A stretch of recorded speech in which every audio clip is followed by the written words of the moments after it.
Jane Harper et Joanne Bellamy étaient des amies de longue date, liées par leur amour inconditionnel pour les promenades le long de la rivière Trent.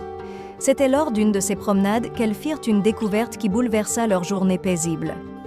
Alors qu'elles marchaient, elles entendirent un léger gémissement provenant de la rivière. Intriguées, elles se dirigèrent vers le son et découvrirent un spectacle horrible.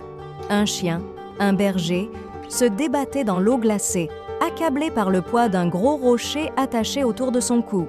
La cruauté de l'acte était choquante. Sans hésitation, Jane se précipita dans l'eau glacée pour secourir le chien. Avec l'aide de Joanne, elles parvinrent à ramener le chien à la rive, où elles appelèrent immédiatement les secours. Le chien, qu'elles nommèrent Belle, était dans un état critique. L'hypothermie et l'épuisement menacèrent sa vie. Mais grâce à l'intervention rapide des secours, Belle fut transportée chez le vétérinaire et commença son long chemin vers la guérison. Au centre de sauvetage des animaux, Belle fut choyée et soignée avec amour. Les employés du centre, dirigés par la dévouée Ella Carpenter, veillaient sur elle jour et nuit. Leur détermination fut récompensée lorsque Belle commença à montrer des signes de rétablissement. Elle reprenait du poids. Sa force revenait peu à peu et son caractère espiègle commençait à refaire surface. Belle était un chien remarquable. Malgré les épreuves qu'elle avait endurées, elle conservait une joie de vivre contagieuse.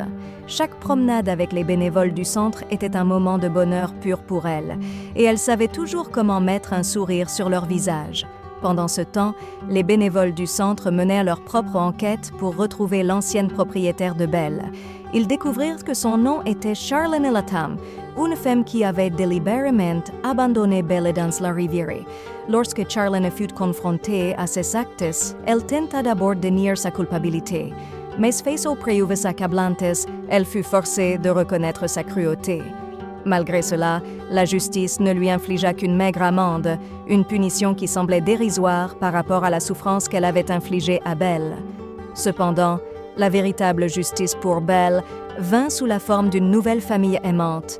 Si vous avez aimé la vidéo, likez et abonnez-vous à la chaîne où vous trouverez plein de choses intéressantes.